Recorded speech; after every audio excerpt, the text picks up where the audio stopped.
Okay. So what is this about? So let us begin.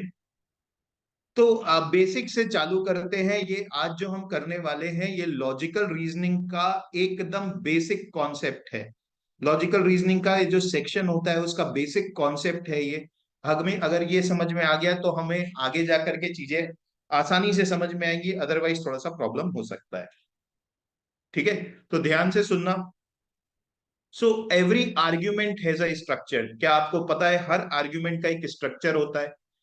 और अगर हम उस स्ट्रक्चर को समझ लें, उसको ब्रेक कर लें, तो कितना भी कॉम्प्लेक्स पैराग्राफ हमारे सामने आएगा हम उसे समझ जाएंगे। We will be focusing only on the relevant part and we will be able to understand that. So firstly let us understand what is the meaning of this term argument. पहले हम ये समझते हैं। आर्ग्यूमेंट का मतलब होता है debate नहीं होता है। क्या होता है आर्ग्यूमेंट का मतलब? What is the main point that a passage is trying to convey. What is that main thing that you are trying to convey. Argument का मतलब ये होता है। लॉयर्स, आप फ्यूचर लॉयर्स है, आपके लिए आर्ग्यूमेंट का मतलब डिबेट नहीं है। जब आप वकालत कर रहे होंगे, लिटिगेशन कर रहे होंगे inside the court room, you will say my argument is this. तो माय आर्ग्यूमेंट का मतलब आप उस वहां बहस नहीं कर रहे हो किसी से। प्लीज अंडरस्टैंड, आर्ग्यूमेंट का मतलब वहां पर होता है what is your point, what is that thing that you want to convey, that is called as argument. Am I clear with this term argument? Quickly tell me. जैसे yes sir. आज की class का argument ये है कि आपको logical reasoning के concept समझाना, ये आज की क्लास का आर्ग्यूमेंट है, मेन पॉइंट है। तो जल्दी से बताओ ये समझ में आया कि नहीं? Yes sir. Yes sir. ठीक है, ओके, चलो, ग्रेट। तो हमें ये समझ में आ गया है, आगे बढ़ते हैं। ये सबसे सिंपल चीज थी। तो हम बोल रहे हैं हर पैराग्राफ का एक आर्ग्यूमेंट होता है। उस आर्ग्यूमेंट के स्ट्रक्चर को हम समझ लें तो हमारे लिए पैराग्राफ समझना आसान हो जाएगा। वो हम आगे देखेंगे अभी। ठीक है, तो आज की जो सेशन का ऑब्जेक्टिव है, it is to help you understand the structure of an argument. So उसका एक आर्ग्यूमेंट का स्ट्रक्चर क्या होता है। ठीक है, second, to help you break the arguments and identify the various component. Argument के वेरियस पार्ट्स जो होते हैं उनको हम समझेंगे। And to make you realise that any action or communication you do actually follows this structure। आप अपनी day to day life में कोई भी बातचीत करते हैं, इनफैक्ट कोई भी एक्शन लेते हैं, आप यही स्ट्रक्चर फॉलो करते हो जो आर्ग्यूमेंट का स्ट्रक्चर है। आर्ग्यूमेंट मतलब मेन पॉइंट जो है उसका जो स्ट्रक्चर है वो। इससे पहले, आगे बढ़ने से पहले आप लोगों के लिए एक 2 मिनट की एक्सरसाइज है। ठीक है, राइट। तो सारे के सारे लोग दिवाली का ऐसे जो है वो जरूर लिखे होंगे। When you were in class 7th 8th 9th, my favourite festival Diwali है ना, इसका ऐसे हम जरूर लिखे होंगे। एक बार इस ऐसे को पूरा रिकॉल करते हम क्या लिखते थे। Just recall what was the what were the key points जो आप लिखते थे, किस तरीके से स्टार्ट करते थे और क्या क्या चीजें उसमें लिखते थे। आपको 2 मिनट का टाइम दे रहा हूं, then we will discuss that. Okay, just recall.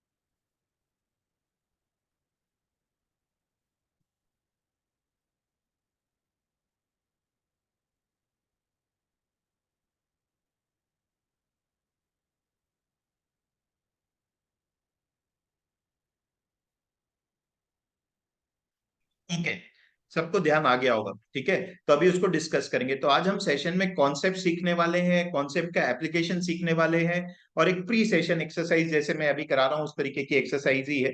ठीक है, उसको भी हम डिस्कस करेंगे। तो दिवाली का ऐसे सबने याद कर लिया होगा, फटाफट मुझे बताएंगे।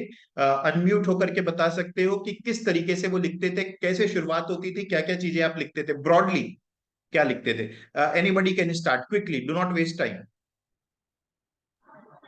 सर पहले शुरू करते थे कि अ, दिवाली क्या है, जैसे फेस्टिवल ऑफ लाइट, और इंडिया का मतलब one of the most famous festival है। और ये फेस्टिवल क्यों मनाया जाता था, मतलब मनाया जाता है, ओके, क्योंकि लॉर्ड राम आए थे सीता जी को बचा के और रावण को मार के आए थे, ये सब। ठीक है, ठीक है।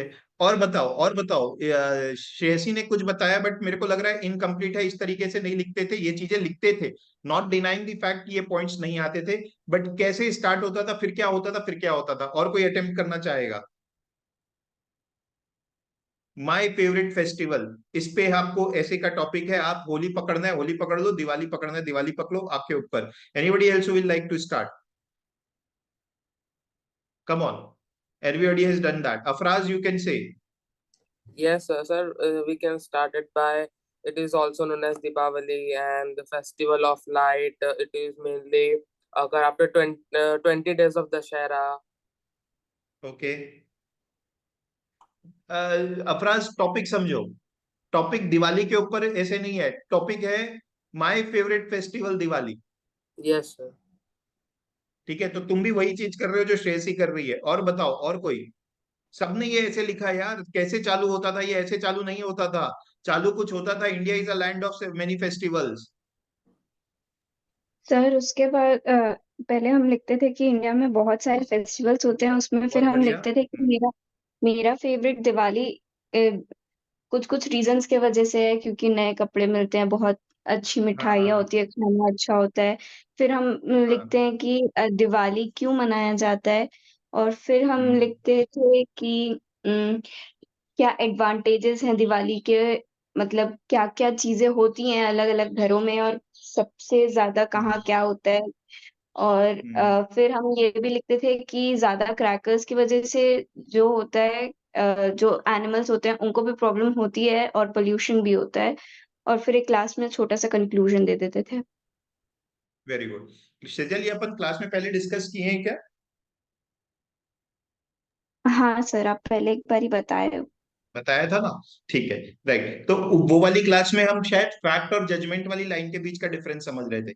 आज हम कुछ और चीज उसी एग्जाम्पल के थ्रू समझ रहे हैं। अब इस पूरे ऐसे का जो मेन पॉइंट है वो आपको ये प्रूव करना था कि दिवाली मेरा फेवरेट फेस्टिवल है। This is called as argument of the essay. You wanted to prove this. Now to prove this, you have used several evidences. आपने बहुत सारे एविडेंस यूज किए, सबूत।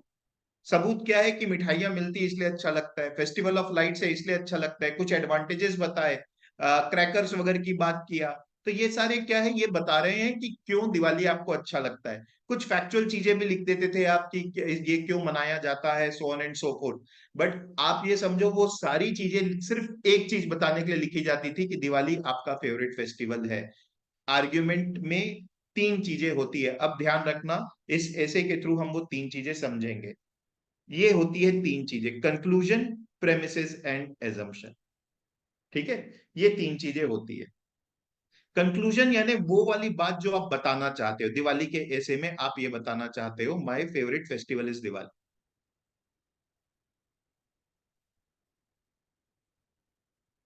ये आप बताना चाहते हो। प्रेमिसेस का मतलब होता है एविडेंस।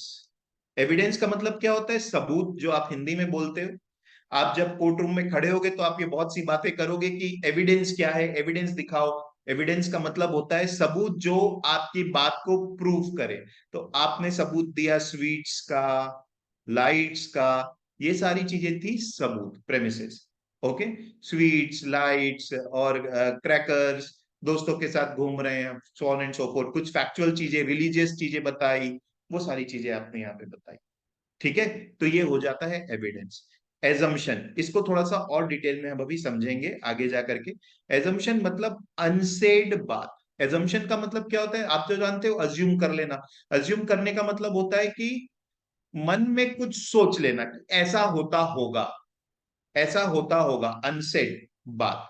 ठीक है, unsaid point of any passage और any argument, any action, unsaid point is assumption. हम बहुत डिटेल में इन सबको समझने वाले हैं, आप अभी जितना मैं बताते जा रहा हूं उतना समझते जाओ, एक एक चीजें क्लियर होते जाएगी। बेसिक रिलेशन ये होता है किसी भी चीज का, एजम्पशन जो कि ब्रैकेट में क्यों है? क्योंकि ये अनसेड है, बोला नहीं गया है। एजम्पशन प्लस प्रेमिसेस, प्रेमिसेस मतलब होता है एविडेंस। इन दोनों को यूज करके आप कंक्लूजन तक के पहुंचते हो। कंक्लूजन को मेन आइडिया या मेन आर्ग्यूमेंट भी बोला जाता है। Assumption plus premises is equals to conclusion. इन दोनों को यूज करके आप कंक्लूजन तक पहुंचते हो। आगे बढ़ते हैं। अब यहाँ पे हम फोकस करते हैं इस स्ट्रक्चर पे, सारे के सारे लोग फोकस करेंगे। Your focus should be on this structure, not on the text. Please understand, this is very very important.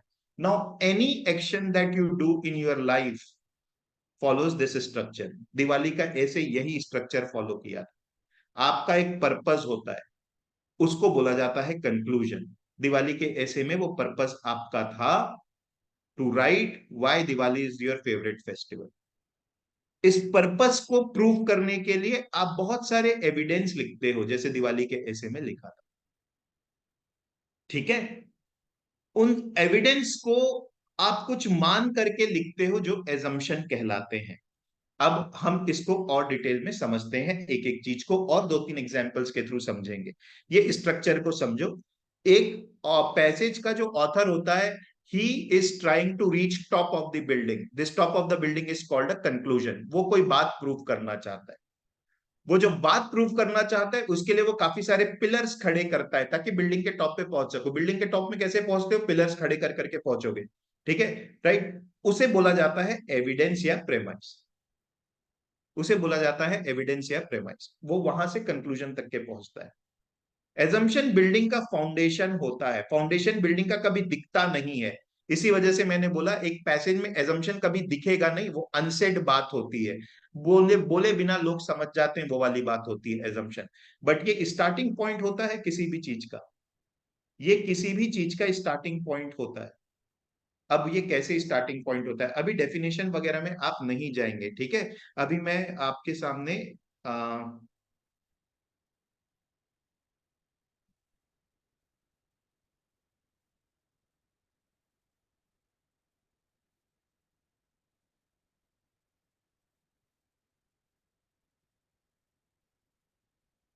एक मिनट। हाँ, ये व्हाइट बोर्ड आपको दिख रहा है क्या, बताइएगा।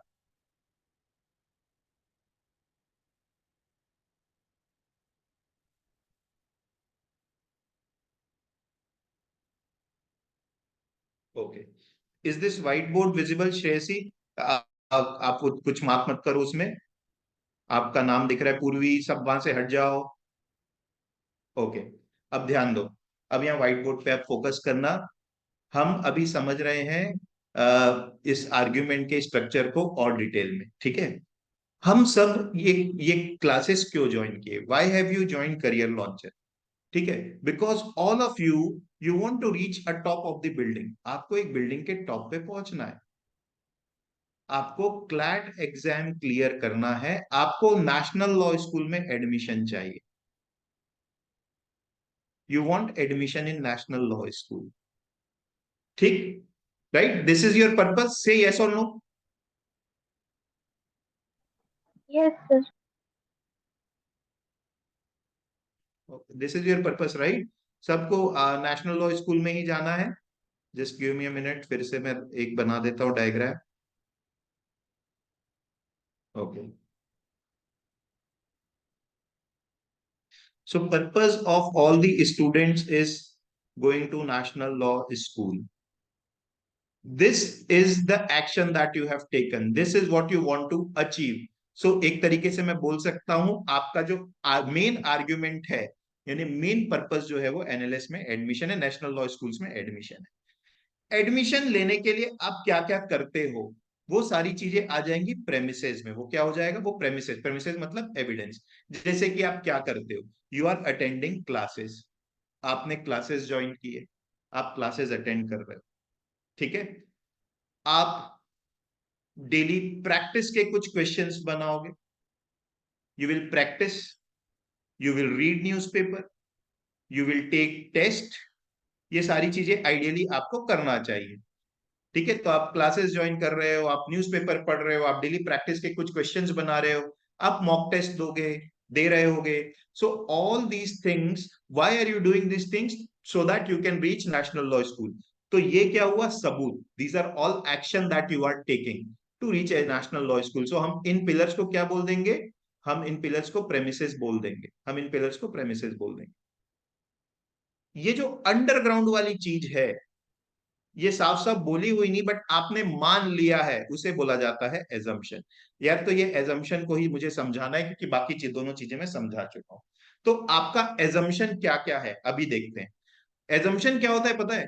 आपके एक्शन और कंक्लूजन के बीच के लॉजिक को एक्सप्लेन करती हुई चीज एजम्पशन है। आपके एक्शन यानी प्रेमाइस और कंक्लूजन, इन दोनों के बीच की लिंक जो होती है वो एजम्पशन होता है। आप जो मान करके एक एक्शन लेते हो, आपने वो मान लिया था और फिर आपने एक एक्शन लिया ताकि आप कंक्लूजन तक पहुंच सको। फिर से रिपीट करता हूं, यहां पे हमारा कंक्लूजन है नेशनल लॉ स्कूल में एडमिशन पाना। उसके लिए हमने एक एक्शन लिया, क्लासेस ज्वाइन की, कुछ सोच के क्लासेस ज्वाइन की। वो सोच क्या थी? वो सोच जो थी वो आपका एजम्पशन है। सो दैट सोच was class will help you in cracking national Law school. यही लॉजिक हुआ ना? मैं क्या बोला था? एजम्पशन क्या चीज है? इन दोनों के बीच के लॉजिक को एक्सप्लेन कर। आप न्यूज़पेपर पढ़ रहे हो, आप क्या सोच के न्यूज़पेपर पढ़ रहे हो? That reading newspaper will help you in cracking analysis. यही सोच के पढ़ रहे हो। ये सारे आपके एजम्पशन, ये सारे आपके एजम्पशन है। एजम्पशन कौन सी चीज है? आई होप समझ में आई होगी थोड़ी। Tell me. आप मॉक टेस्ट दोगे, क्या सोच के दोगे मॉक टेस्ट? कि इससे आप कंक्लूजन तक यानी एनालिस में आप जा सकते हो, नेशनल लॉ स्कूल में आपका सिलेक्शन हो सकता है। क्या आपको समझ में आया what is assumption? Yes sir. अभी तक के Yes. जो मैं बताया उसमें ठीक है? ओके ओके, चलो तो फिर अभी हम आगे बढ़ते हैं। अब हम दूसरी दूसरी चीज और देखते हैं। आप लोग आज ऑनलाइन क्लास अटेंड कर रहे हो। What are your assumptions behind attending this online classes? मैं आपको बताता हूं, है ना। आप देखो एजम्पशन कौन सी चीज होती है। पहला एजम्पशन आपका ये है कि क्लास समझ में आएगी, you will be able to understand the class. ठीक है, you will be able to understand the online class, है ना। तो क्लास में समझ में आएगा, क्लास की understanding, that is your assumption. आप आज क्लास अटेंड कर रहे हो, आपको आप पहला एजम्पशन ये कि क्लास में जो पढ़ाया जाएगा वो समझ में आएगा। सेकंड एजम्पशन, और कोई एजम्पशन अब आप बताओ क्या क्या एजम्पशन है, क्या अज्यूम करके कर रहे हो क्लास अटेंड? सर आएंगे, सर पढ़ाएंगे, सर विल टीच, ये भी आपका एजम्पशन है कि मैं पढ़ाऊंगा। ये सोच के आप आए थे क्लास अटेंड करने। किसी ने मेरे से फोन करके नहीं पूछा था बेटा कौन है ये गोदागादी कर रहा है, क्या बचकानी हरकत कर रहे हो। किसी ने मेरे से फोन करके आज पूछा नहीं कि सर आप क्लास लोगे क्या। आपने मान लिया था, आपने वो चीज मान ली थी कि आज क्लास में सर पढ़ाएंगे। आपने मेरे से फोन करके नहीं पूछा सर हमें समझ में आएगा क्या, आपने मान लिया कि समझ में आएगा। राइट। सो इस वजह से मैं एजम्पशन को अनसेड बात बोल रहा हूं। अनसेड बात मतलब ऐसी मानना, ऐसा ऐसी धारणा, ऐसी सोच जो हमें कोई स्टेप लेने पे मजबूर करती है। Everything that I do, everything I do, I assume lot of thing. आप बहुत सारे एजम्पशंस लेके चलते हो। मेरा सबसे पहला एजम्पशन ये है, अभी अभी जो इस मोमेंट का एजम्पशन ये है कि मैं आपको जो समझा रहा हूं आपको समझ में आ रहा है। मैं एग्जाम्पल्स इसलिए दे रहा हूं क्योंकि मुझे लग रहा है कि एग्जाम्पल देने से आपको क्लास समझ में आएगी। All these things are assumption. I hope it is clear to you now what is assumption. Yes sir. ठीक है, ओके। जब आप अपने पेरेंट्स के पास जाकर के बोलोगे या बोलते हो कि I want a new mobile phone, मेरे को मोबाइल फोन चाहिए, तो आपका क्या एजम्पशन है? What is your assumption when you से टू योर पेरेंट्स कि आपको मोबाइल फोन चाहिए? चलो अब आप लोग बताओ, क्या सोच के आप वहां पे जाते हो? I some of you are playing, I think ये ऐसे ना, पता नहीं Purvi Sejal, what are you guys doing? Don't play on the white board ना। Okay, tell me, when you go to your parents asking them I want a new mobile phone, what are your assumption? क्या सोच के जा रहे हो? Starting point क्या है? कि शायद परमिशन मिल जाए। ऑब्वियसली सबसे बेसिक एजम्पशन तो यही है कि मान जाएंगे, शायद वो भी, है ना। अगर आपको श्योर हो कि नहीं मानेंगे तो आप बोलते भी नहीं हो। चलो ठीक है, तो एक एजम्पशन तो ये हुआ मान जाएंगे। और भी क्या क्या एजम्पशन है? सबसे बेसिक तो वैसे ये है कि आपकी बात सुनेंगे, आपको देख के भगा नहीं देंगे, भागो यहाँ से, है ना। तो that is the most basic assumption that you have, कि आपको सुना जाएगा। समझ में आ रही है एजम्पशन किस तरीके की चीज होती है?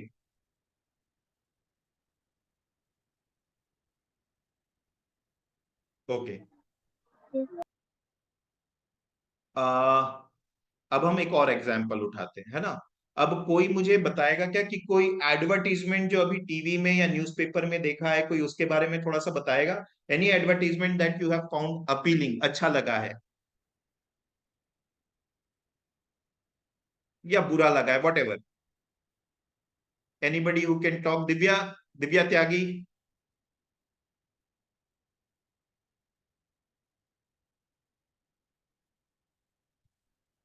दिव्या, कोई एडवर्टीजमेंट कभी भी जो देखा है तुम्हें अच्छा लगा हो?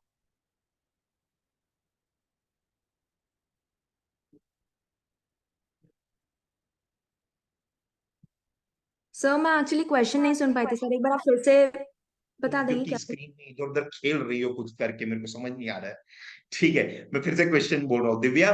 मैं ये बोल रहा हूँ कि हम और हमारे, अब तुम्हें वैसे अभी तक के क्लास में समझ में आ रहा, आया है कि नहीं आया है, पहले तो ये बताओ। ये सर समझ आया है सर। समझ आया है। मैं बोल रहा हूँ तुम मुझे कोई एडवर्टाइजमेंट बताओ, एडवर्टाइज टीवी में देखा हो, न्यूज़पेपर में देखा हो, जो आपको जो आपको अच्छा लगा हो। ठीक है, उसमें क्या था, कहाँ देखा था, ऐसा मैं बोल रहा हूँ, बताओ। सो हम उससे ना आज की क्लास के कॉन्सेप्ट्स को और समझेंगे।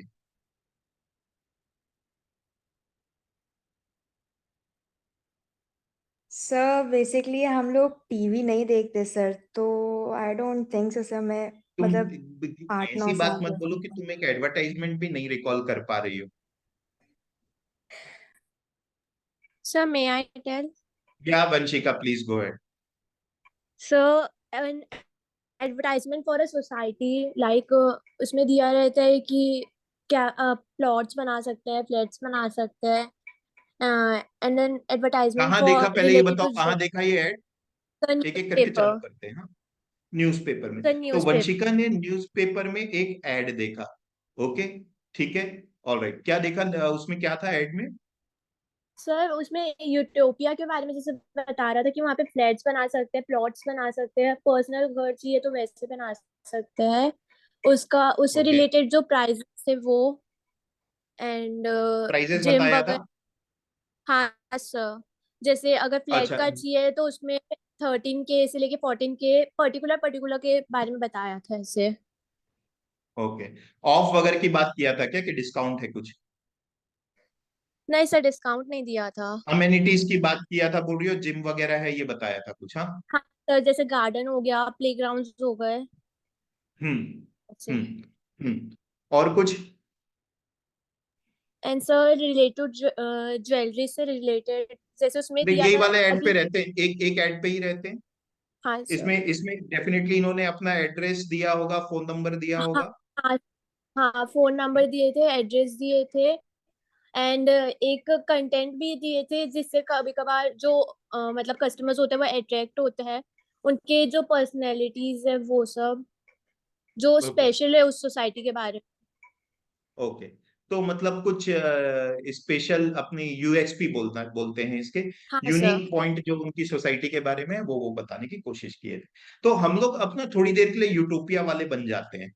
ठीक है भैया, कि उसने एड जो है वो क्या सोचा होगा, क्या क्या करा होगा। देखो, कंक्लूजन तो वेरी क्लियर है उनका, ये क्लियर चीज होती है कि उनका कंक्लूजन ये होगा कि उनके फ्लैट्स बिके, है ना। सेलिंग ऑफ द फ्लैट्स या सेलिंग ऑफ द प्लॉट, जो भी वो करना चाह रहे हैं।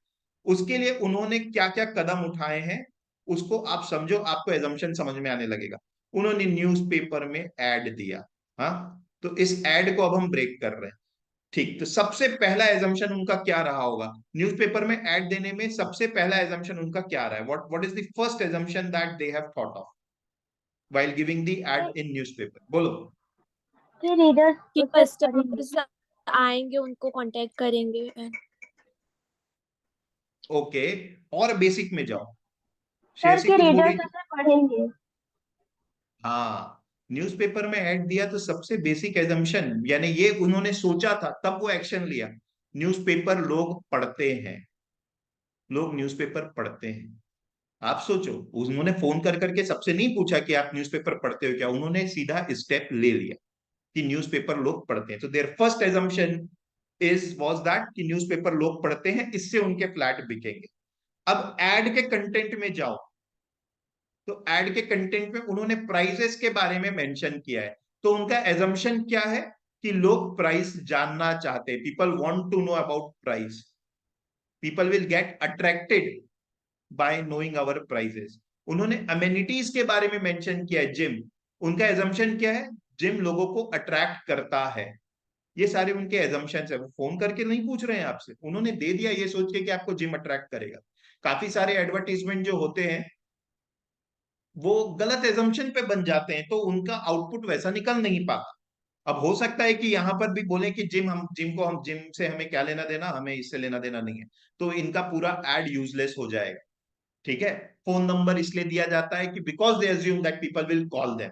सो एवरी स्टेप यू टेक, कुछ ना कुछ पीछे सोच रहती है which is unsaid, that is assumption, right. So we need to understand that we think a lot. ये जो पूरा आर्ग्यूमेंट का स्ट्रक्चर होता है ना, ये ऐसा होता है, हम सोचते ज्यादा हैं, एजम्पशन मानते ज्यादा है, मान लेते हैं चीजों,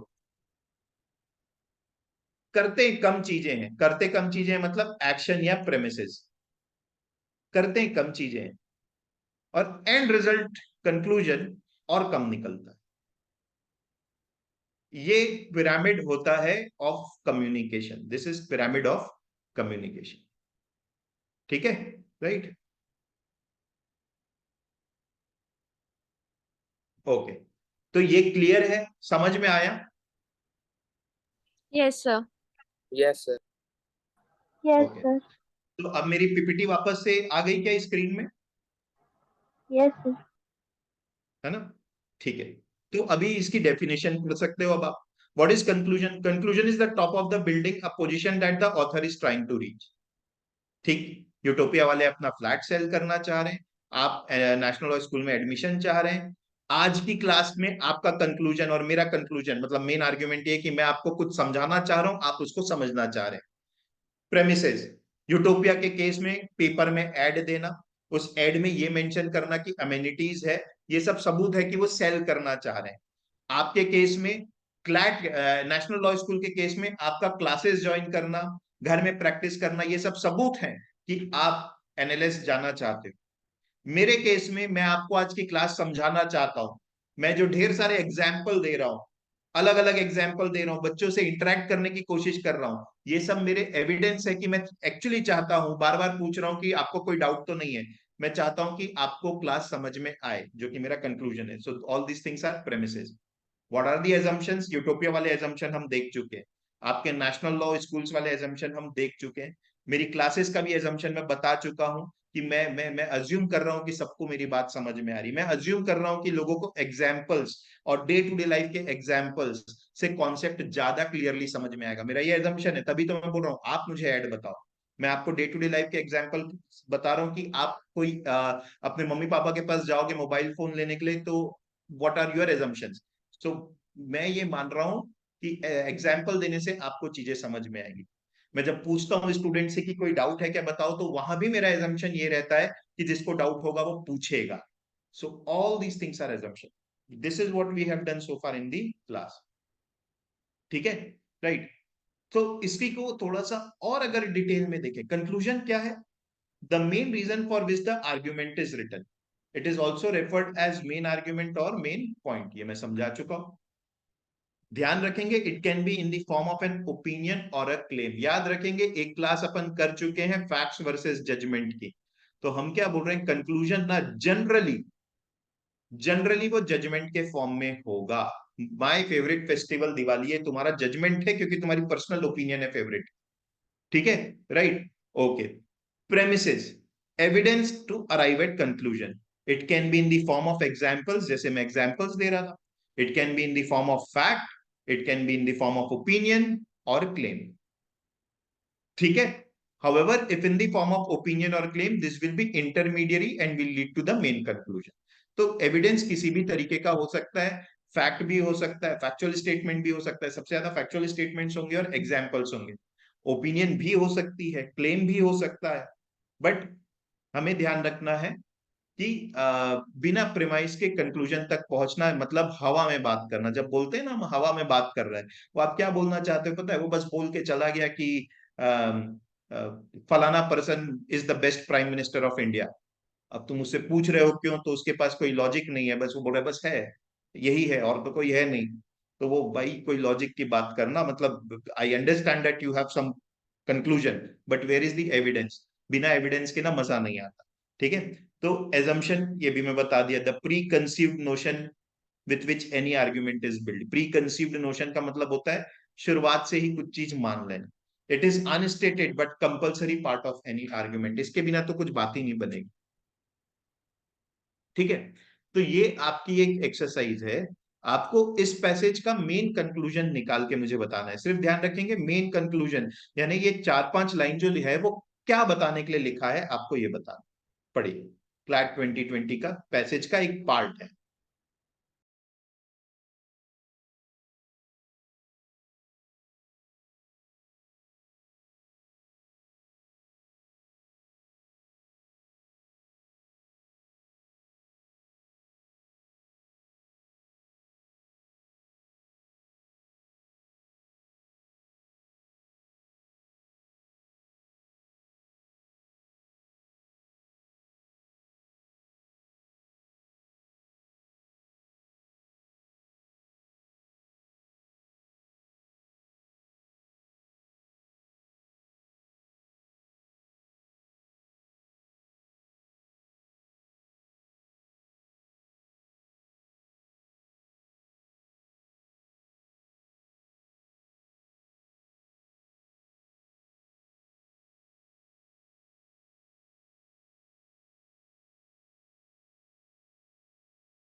हम्म, क्या है बेटा?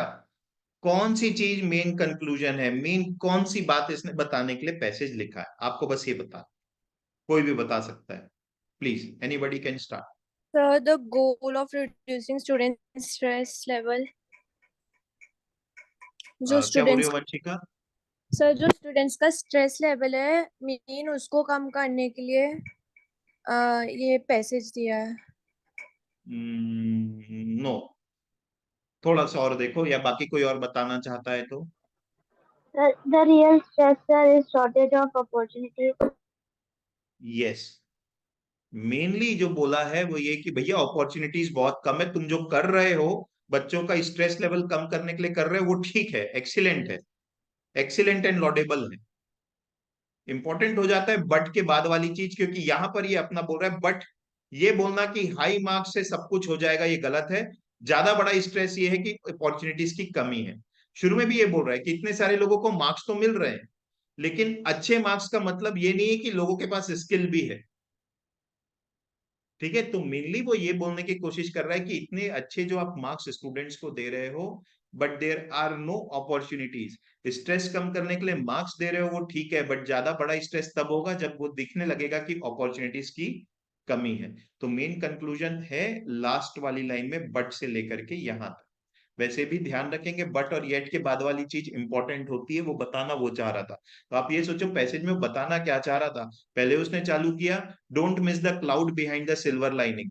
जो जनरली ऐसा बोला जाता है कि ये थोड़ा ऑपोजिट है, miss the cloud behind the silver lining. Generally बोला जाता है don't miss the silver lining behind the cloud, यानी क्लाउड मतलब डार्कनेस, डार्कनेस के पीछे उजाला है, ये उल्टा बोल रहा है।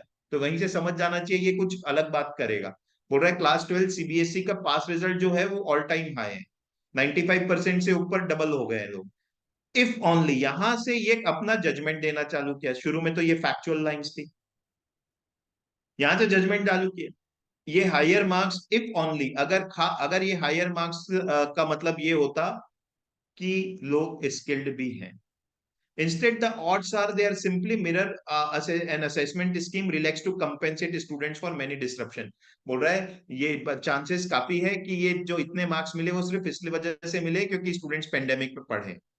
बोल रहा है कि उनका स्ट्रेस कम करना अच्छी बात है, लेकिन तो आई मीन कंक्लूजन क्या है? ठीक है, हाउ अबाउट टुडेज क्लास? आज की क्लास का मेन कंक्लूजन क्या है, मेन आर्ग्यूमेंट क्या है? क्या है, जल्दी से बोलो, what is the main argument of today's class? ये अपन डिस्कस कर चुके, जस्ट रिवाइज ही कर रहे हैं। कि हमें सब समझ में आ रहा है। Okay, to explain you the concept, तो आज का हमारा टॉपिक वैसे क्या था? कंपोनेंट्स ऑफ आर्ग्यूमेंट, है ना? To explain you the concept of this components of argument, एक आर्ग्यूमेंट के क्या क्या कंपोनेंट हो, ये हमें समझना। ठीक, राइट, ओके। और ये कंक्लूजन तक जाने के लिए मैं तो ये चीज बता चुका हूं, बट मैं ही ड्रॉ कर देता हूं विदाउट वेस्टिंग द टाइम। मैंने एग्जाम्पल्स दिए, मैं बार बार आपसे इंटरेक्ट करने की कोशिश कर रहा हूं। मैंने डेफिनेशंस दी कि एक्चुअल डेफिनेशन क्या है, कंक्लूजन क्या है। ठीक है, मैंने डायग्राम बना करके बताया, बिल्डिंग के टॉप से उसकी एनालॉजी बनाई, ये सारे काम मैंने किए, और भी कुछ काम किए होंगे। ये मेरे थे प्रेमिसेस, सबूत, ताकि आपको समझ में आए। और मेरे कुछ एजम्पशंस थे, मेरे एजम्पशंस ये थे कि डायग्राम बनाने से क्लैरिटी मिलेगी, एग्जाम्पल देने से क्लैरिटी मिलेगी, कॉन्सेप्ट समझ में आएगा, ऑल दिस थिंग्स। तो ये, चलो अब ये वाले में आप मुझे बताओगे कि कौन सी चीज है जो ये बताना चाह रहा है, मतलब मेन आर्ग्यूमेंट क्या है, और कौन से स्टेटमेंट एज एन एविडेंस काम कर रहे हैं। आपके पास 2 मिनट का टाइम है।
ओके, बताओ क्या बताना चाह रहा है ये, कौन सी बात है जिसे प्रूव करना चाह रहा है? नाम को इग्नोर करो, आपको नाम डिफिकल्ट लग रहे हैं तो एबीसीडी से रिप्लेस कर दो, से कोई फर्क नहीं पड़ता, आपको ये प्रोनाउंस करना नहीं आ रहा है तो do not worry about it. हाँ बोलो।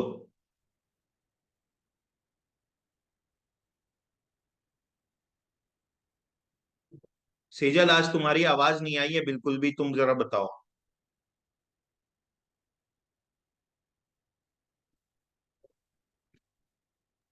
सर इसमें बताना चाह रहा है कि जो एक प्लेयर है वो लाइक खुद के बिहेवियर को इग्नोर करके दूसरों के जो बैड बिहेवियर है उनको जज कर रहा है। नहीं नहीं नहीं नहीं नहीं, गलत। तुम उसकी जजमेंट वाली लाइन को थोड़ा पकड़ने की कोशिश करो, कोई और अटेम्प्ट करेगा?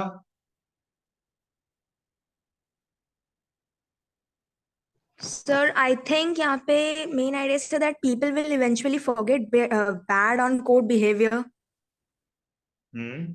ठीक है वंशिका, ठीक है, भूल जाते हैं, लेकिन मेन मैसेज क्या बताना चाह रहा है? ये जनरल हो गया थोड़ा। So that एक अटेम्प्ट और, Djokovic will become the next fan favorite player. कौन बताया ये? Sir Akanksha, Akanksha. Yes, absolutely right. वो जो बात बताना चाह रहा है वो ये कि जो जोकोविक है वो नेक्स्ट फैन का फेवरेट बनेगा, ये वाली बात ये बताना चाह। देखो ना, जजमेंट वाली लाइन ये है, once Federer retire Djokovic will become the next ageing veteran that fans will begin to appreciate. बोल रहा है कि ये नेक्स्ट एजिंग वेटरन बनेगा। उसके सबूत में क्या क्या बोला, बोला कि अगर एब्सोल्यूट जर्क्स, बोल रहा है एकदम बेवकूफ लोग, कॉनर्स और मैकेनरो अपनी रेपुटेशन बचा सकते हैं, तो जोकोविक जो कि एक अच्छा इंसान है वो तो डेफिनेटली फैन फेवरेट बन सकता है। मतलब एक सबूत उसने कॉनर्स एंड मैकेनरो को बोल करके दिया कि अगर ये लोग अपनी इज्जत बचा सकते हैं तो ये तो कर ही सकता है। फिर आगे बोल रहा है लोग ऑन कोर्ट बिहेवियर भूल जाते हैं, लोगों के बिहेवियर की बात किया, जोकोविक ने कुछ बुरा किया होगा, बोल रहा है उसे भूल जाएंगे। बोल रहे मैकेनरो को देखो, ये दूसरे प्लेयर्स को जज करता था, ठीक है, अपनी खुद की अगलीनेस भूल करके। ये भी कैसे यूज हुआ है, ये एविडेंस के तौर पे यूज हुआ है। किस चीज का एविडेंस है ये पीपल बिहेवियर का एविडेंस है, लोग भूल जाते हैं। उसका एग्जाम्पल दिया है मैकेनरो को देख। तो कुछ इस तरीके का स्ट्रक्चर है। आपको जो दिक्कत लग रही है वो छोड़ो ना, नाम से आपको क्या करना है, आप उसको ऐसे पढ़ो, once A retires B will become the next ageing veteran then that fans will begin to appreciate. इस चीज को बताने के लिए उसने पैराग्राफ लिखा है, ठीक है। वो बोल रहा है कि अगर सी और डी जैसे बेवकूफों को लोग अपनी रेपुटेशन पा सकते हैं वापस, तो बी जो कि एक अच्छा इंसान है वो तो डेफिनेटली फैन फेवरेट बन जाएगा। लोग ऑन कोर्ट बिहेवियर भूल जाते हैं, मतलब मैदान में जो कर रहे हैं उस बिहेवियर को भूल जाते हैं। मैकेंड्रे को ही देखो, वो कैसे दूसरों को जज कर रहा है, खुद के बारे में भूल गया है, राइट। सो समझ में आया? Yes sir. Yes, sir. Okay, देखो ये ऐसा है, post F fans will appreciate D. If C and M rehabilitate their reputation, so can D. लोग भूल जाते हैं। एग्जाम्पल ऑफ M, जो बात में बोला वही चीज आपको यहाँ पर बोला है। What is the content of the passage? Content of the passage is कौन अगला फेवरेट बनेगा। ऑथर का जजमेंट है जोकोविक अगला फेवरेट बनेगा। Which all statement access premise 2, 3 and 4, ये सारे जो हैं ये प्रेमिसेस हैं, यानी एविडेंस है, ठीक है। ओके, अभी क्लास नहीं हुई है, अभी एक और एक्सरसाइज है जो हम करेंगे, है ना, तो जस्ट वेट।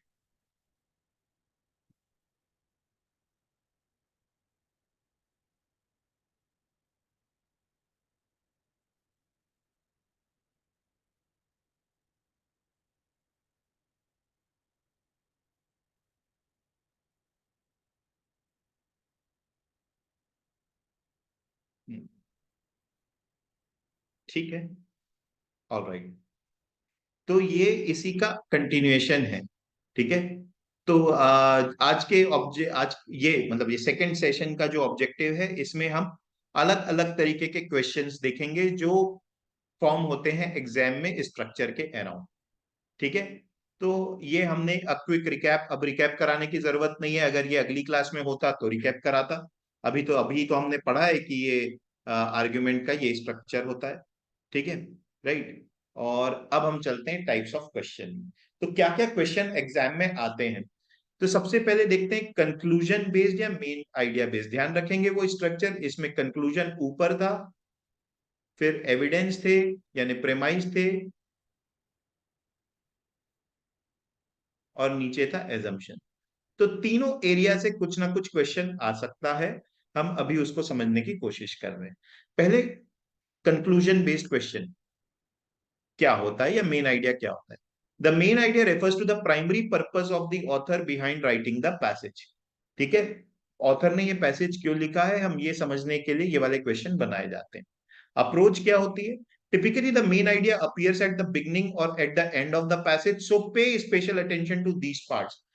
काफी सारे समय मेन आइडिया जो होता है वो शुरुआत में या एंड में होता है। इनफैक्ट आप अगर दो, हमने अभी जो एग्जांपल देखे फेडरर वाला और वो सीबीएसई बोर्ड एग्जाम वाला, तो आप उसमें दोनों देखे होंगे, या तो शुरू में या फिर बाद में आया था। ऐसा नहीं कह रहा हूं कि हमेशा वहां पर आएगा। तो इन एरियाज में ज्यादा फोकस करो, हिंट मिलेगी। Eliminate any option that is either too general और टू स्पेसिफिक। टू जनरल का मैं एग्जांपल बताता हूँ, ठीक है। मैं वीडियो थोड़ा बंद कर रहा हूँ, मेरी आंखों में अब थोड़ा वो पेन हो रहा है, ठीक है। तो टू जनरल का एग्जांपल मैं बताता हूं। अभी थोड़ी देर पहले ना वंशिका ने बोला था पिछले पैसेज में कि ये फेडरर वाले पैसेज में कि लोग बिहेवियर भूल जाएंगे। वो किसके रेफरेंस में बोला था? वो एक के रेफरेंस में बोला था, जोकोविक के। तो ये जनरलाइज स्टेटमेंट इस तरीके के होते हैं। मेन आइडिया में हमें अवॉइड करना चाहिए। हमारा मेन आइडिया वहां पे जोकोविक से रिलेटेड था। Common question stems. Common question stems का मतलब क्या होता है कि किस तरीके के क्वेश्चन यहाँ पे पूछे जाते हैं। What is the primary purpose of the author, मतलब आपसे मेन आइडिया या कंक्लूजन पूछना चाह रहा है। इस पैसेज का सुटेबल टाइटल बताओ। इस पैसेज का सुटेबल टाइटल, यानी यहां पर भी आपसे मेन आइडिया पूछना चाह रहा है। What is the central idea of the passage, what is the main argument of the passage. सारों का मतलब सेम है। ये हम अपनी एक और क्लास में कर चुके हैं। ठीक है। नेक्स्ट टाइप ऑफ क्वेश्चन जो आएगा वो स्ट्रेंथन या वीकन दी आर्ग्यूमेंट। भाई अब प्रेमाइस वाले आ गए। कंक्लूजन हुआ था, प्रेमाइस हुआ था और एजम्पशन हुआ, है ना। तो ये सेकेंड टाइप ऑफ क्वेश्चन है। ये आते हैं आपके प्रेमाइस बेस्ड, मतलब आपको बोल रहा है कि ये जो ऑथर ने सबूत दिया है ना अपनी बात तक पहुंचने के लिए, उस सबूत को या तो स्ट्रॉन्ग करो या वीक करो। ठीक है। So these conclusion are framed around the premises और the logic through which conclusion is arrived at. Obviously logic मतलब प्रेमिसेस ही हुआ। अप्रोच क्या होना चाहिए? सबसे पहले तो हमें आइडेंटिफाई करना पड़ेगा कि कंक्लूजन क्या है और प्रेमाइस क्या है, क्योंकि मेरे को इसी चीज को तो स्ट्रॉन्ग करना है या वीक करना है। In case of strengthening the argument, look for an option that acts as another supporting premises or simply reinforces the mentioned premises। बोल रहा है अगर आपसे पूछा गया है which of the following strengthens the argument, तो आपको क्या करना चाहिए? आप इस बिल्डिंग के स्ट्रक्चर को अगर स्ट्रॉन्ग करना है तो क्या कर सकते हो?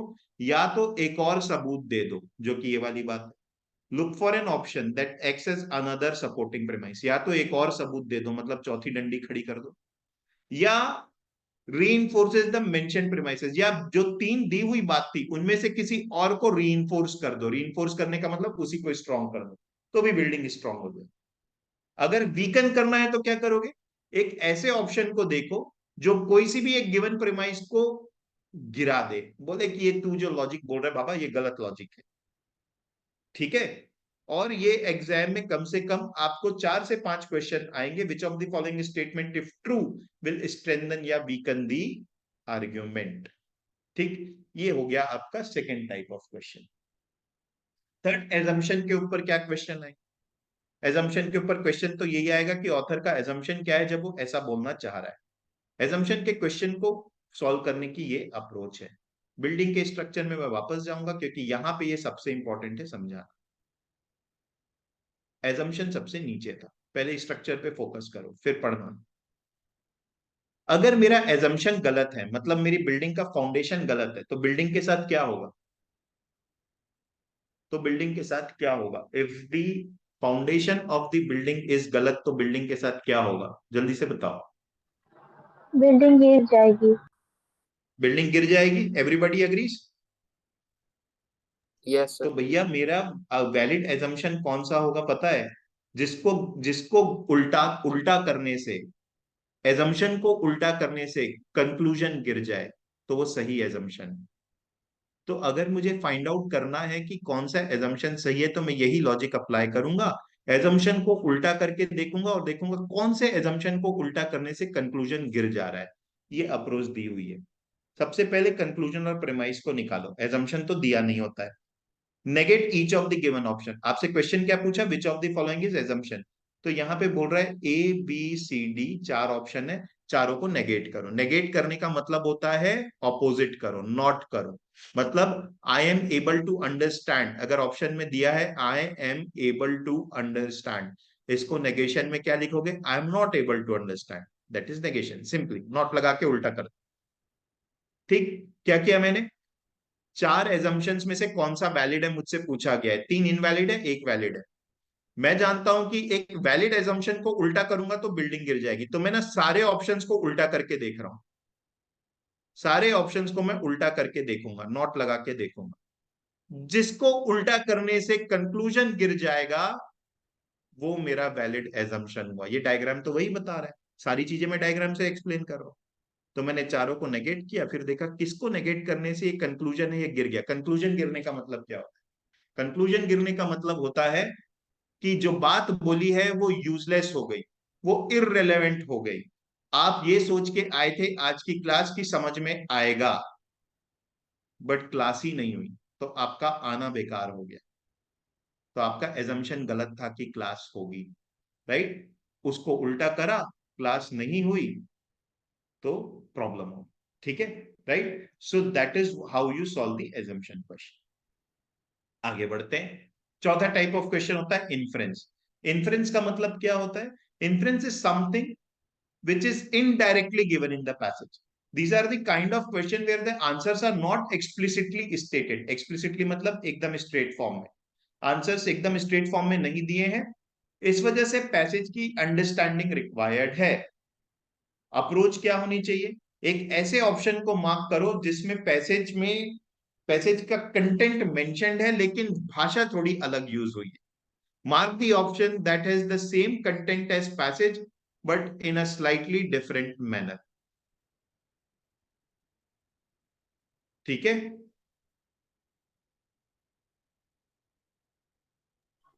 Yes sir.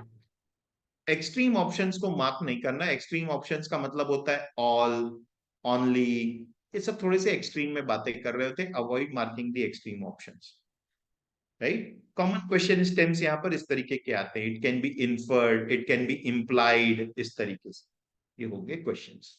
चलो कुछ क्वेश्चन करते हैं, 2 क्वेश्चंस करते हैं। ठीक है, ये फर्स्ट पैसेज है, इसके बाद एक और छोटा सा, ये पैसेज भी नहीं बोलना चाहिए, पैराग्राफ है, एक और छोटा सा पैराग्राफ है। हम 4 क्वेश्चन बनाएंगे, जिसमें 2 और उसमें 2। तो सॉल्व दी 2 क्वेश्चंस।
एक स्टूडेंट ममता ठाकुर के नाम से है, ऐसा कोई स्टूडेंट है नहीं, तो प्लीज एक्चुअल नेम बताएंगे क्या? हो सकता है आप अपने पेरेंट्स की आईडी से कर रहे हैं। Mamta Thakur, who is this Mamta? Sir Mahima Singh Thakur. अच्छा, महिमा, ओके महिमा, ठीक।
ओके, चलो।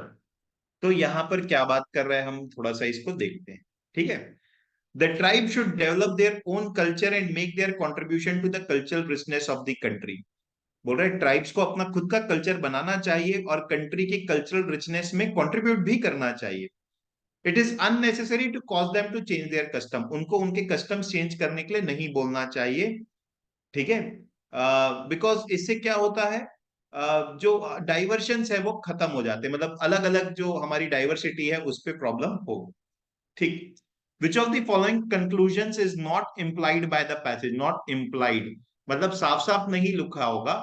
ऐसे कंक्लूजन ढूंढना है जो साफ साफ नहीं लिखा हुआ है बट आप बोल रहे हो कि हाँ ऐसा बोलना तो चाह रहा है। क्या आंसर लगाए हो फर्स्ट का?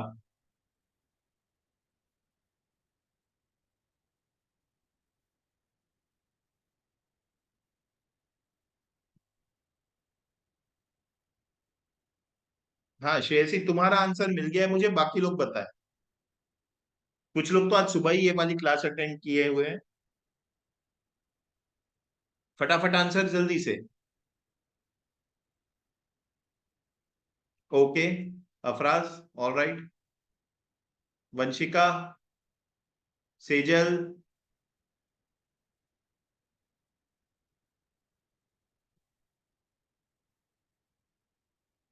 सेजल, दिव्या। आज सेजल और दिव्या बड़े शांत है, पता नहीं, मतलब हमेशा तो क्लास में पार्टिसिपेट पूरा करते हैं।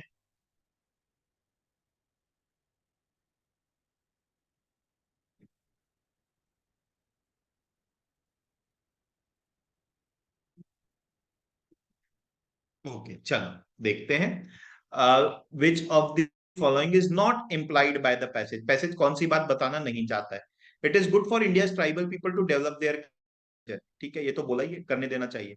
Tribal customs should not be allowed to change in any respect. Extreme में बात कर रहा है। बोल रहा है किसी भी हाल में ट्राइबल कस्टम्स को चेंज नहीं करना चाहिए। एक्सट्रीम में बात कर रहा है, कभी आंसर नहीं होगा। यानी ये नॉट इम्प्लाइड में इसको मार्क करना चाहिए। पैसेज ये इम्प्लाई नहीं कर रहा है कि कभी भी नहीं करना है। ठीक है, ये एक्सट्रीम है। ठीक। See, forcing tribal people to change their custom reduces diversity of rural life, बोला है यार ये। ठीक है। ये दिया है ना। It is unnecessary to cause them change their customs habits of diversion so far as to make themself indistinguishable from other classes. बोल रहा है अगर आप उनको चेंज कर दोगे तो वो इनडिस्टिंग्विशेबल हो जाएंगे, मतलब बाकी लोगों के जैसे हो जाएंगे। यानी कि डाइवर्सिटी में हेल्प करता है, तो ये बोला। ठीक है, answer is option B. Next वाले का क्या है? Which of the following is not an assumption required by the above argument. फिर से नॉट एन एजम्पशन रिक्वायर्ड। ये तो बहुत ही सिंपल है। एक चीज है साफ साफ दिख रहा है, वो ये answer is option number C, है ना। Changing tribal custom is necessary condition for making modern medicine. है मॉडर्न मेडिसिन कहाँ था? ठीक है, चलो नेक्स्ट वाला क्वेश्चन देखते हैं।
सर ये पिछला वाला क्वेश्चन है क्या? ओए शिट, सॉरी, कन नहीं हुआ है शिफ्ट क्या? Okay, thank you. Thank you for pointing.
Okay,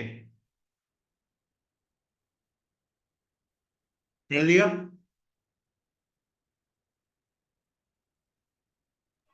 yes.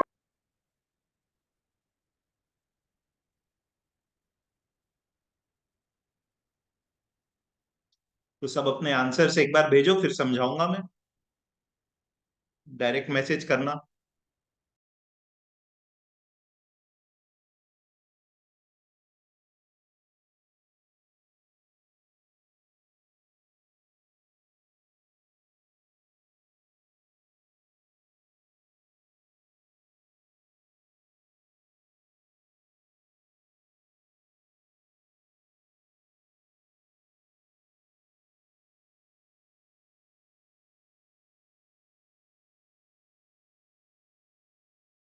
Okay, बहुत बढ़िया। पैसेज में बोल क्या रहा है? पैसेज में ये बोल रहा है कि instead of being concerned with what actually happens in practice, economics is increasingly preoccupied with developing pseudo mathematical formula. किस चीज के बारे में है? इकोनॉमिक्स के बारे में। इकोनॉमिक्स के बारे में क्या बोल रहा है? इकोनॉमिक्स बोल रहा है इंस्टेड ये सोचने के लिए कि प्रैक्टिकल लाइफ में क्या हो रहा है, दुनिया में क्या हो रहा है, प्रैक्टिस में क्या हो रहा है, ये सोचने के बदले इकोनॉमिक्स क्या कर रहा है? Model mathematical pseudo mathematical formula develop कर रहा है, मैथमेटिकल फॉर्मूला डेवलप कर। आगे बढ़ के बोल रहा है these provide models of behaviour which never quite fit what actually happens. बोल रहा है ये जो मॉडल बनाते हैं ये रियल लाइफ में फिट ही नहीं होता। ठीक, बेसिकली मेन आर्ग्यूमेंट ये है कि इकोनॉमिक्स में जो बताया जा रहा है वो रियलिटी, जो पढ़ाया जा रहा है वो रियलिटी से दूर है। So whatever theoretical things are being taught in economics, जो डेवलप हो रहा है, not taught in economics, they are far from reality. Basically ये बताना चाह रहा है, उसी उसी बात को घुमा रहा है। Which of the following claims is not implied in the paragraph? कौन सा क्लेम इम्प्लाइड नहीं है? दो बच्चों ने सही आंसर दिया है। इनफैक्ट कुछ बच्चे जो सुबह वाली क्लास में थे उन्होंने सही आंसर दिया है। अदरवाइज अभी जितना मुझे लग रहा है सिर्फ एक ने सही आंसर दिया है, सेजल ने। Right answer is option number A.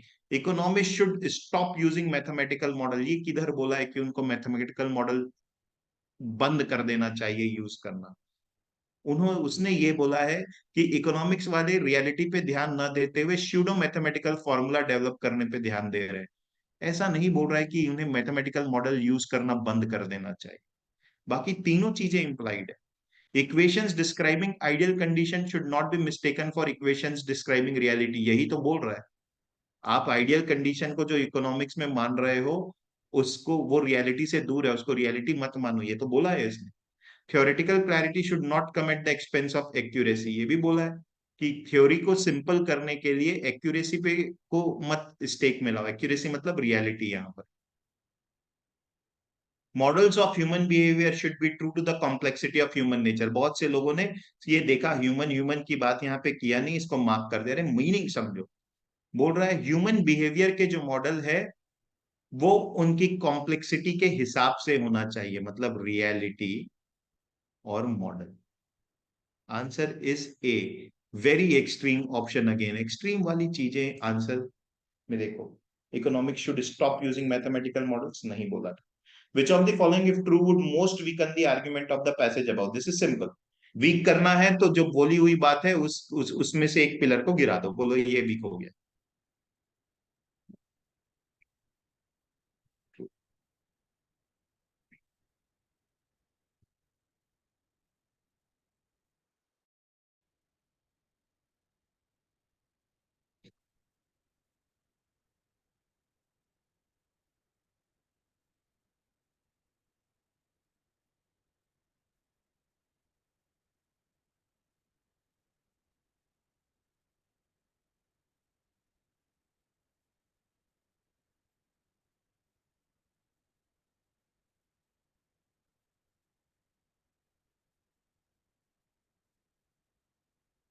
Okay, अभी तक सिर्फ दो आंसर आए हैं मेरे पास, बताते जाइए। और विच of the following if true would most weaken the argument of the passage?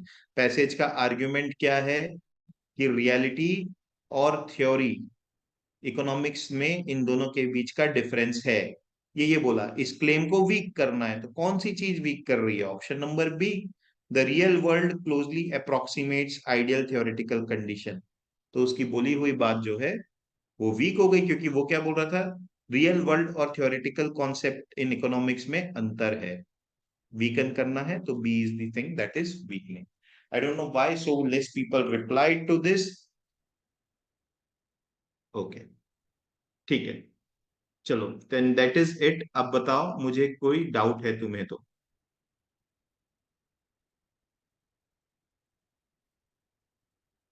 If you have any doubt please ask. Sir मतलब पॉइंट आर्ग्यूमेंट को वीक या स्ट्रेंथ करने का एक बार फिर से समझा देंगे? फर्स्ट आर्ग्यूमेंट वीक है, the physical sciences are themselves reducing their reliance on mathematical formula. देखो, वीक करने के लिए मैंने सबसे पहली चीज क्या बोली थी, पहले तो आर्ग्यूमेंट पहचानो। इसका आर्ग्यूमेंट फिजिकल साइंस के यूज के ऊपर है या मैथमेटिकल फॉर्मूला के यूज के ऊपर है ही नहीं ना। इसका आर्ग्यूमेंट तो ये है, इकोनॉमिक्स में जो पढ़ा रहे हैं और जो एक्चुअल में हो रहा है उसमें अंतर है, पढ़ा नहीं रहे। इकोनॉमिक्स मॉडल जो डेवलप करने और जो एक्चुअल में होता है उसमें डिफरेंस है। उस आर्ग्यूमेंट को पकड़ के चलो। ये बात आपको सही लग सकती पैसेज से रिलेटेड, बट हमें आर्ग्यूमेंट को पकड़ना है। इसलिए पहला स्टेप क्या लिखा था स्ट्रेंथनिंग और वीकनिंग में, पहले पहचानो आर्ग्यूमेंट। ठीक है, yes sir. Okay, any other doubt? Sir जो फर्स्ट क्वेश्चन में ऑप्शन डी था, मॉडल्स ऑफ ह्यूमन बिहेवियर वाला, एक बार वो वापस एक्सप्लेन करूंगी कि वो आंसर क्यों नहीं होना चाहिए। वो आंसर, वो क्या बोल रहा है, जो ह्यूमन बिहेवियर के मॉडल्स है, मतलब ह्यूमन बींग्स कैसे बिहेव करते हैं, उसका अगर आप कोई मॉडल बना रहे हो तो वो ना रियल लाइफ की कॉम्प्लेक्सिटी को इंक्लूड करे, ऐसा होना चाहिए। साफ साफ उसने ह्यूमन बिहेवियर के बारे में बात भले ना की हो, लेकिन क्या बोल रहा है उसने, जो इकोनॉमिक्स के मॉडल है वो रियलिटी को नहीं दर्शाते। इकोनॉमिक्स के मॉडल मतलब ह्यूमन बिहेवियर कैसे, बाइंग सेलिंग कैसे करेगा, उस तरीके की चीज, ठीक है, वो रियलिटी से दूर है। राइट, तो ये पैसेज में इंप्लाई हो रहा है, पैसेज में साफ साफ देखो, इंप्लाइड का मतलब क्या था, इनडायरेक्टली समझ में आना चाहिए। ये जो हमने मार्क किया है, should stop using mathematical model, ये तो उसने बोला ही नहीं है कि मैथमेटिकल मॉडल मत यूज करो। उसने बस ये बोला है कि ये लोग रियलिटी से दूर करके एक शूडो मैथमेटिकल फॉर्मूला डेवलप कर रहे हैं। शूडो, वो भी शूडो का मतलब फॉल्स है। तो मैथमेटिक्स को गाली नहीं दिया है, बोला है गलत मैथमेटिकल फॉर्मूला डेवलप कर रहे हैं, दिखाने बस का। ठीक है, ओके सर। ओके, ठीक, एनी एनी अदर डाउट?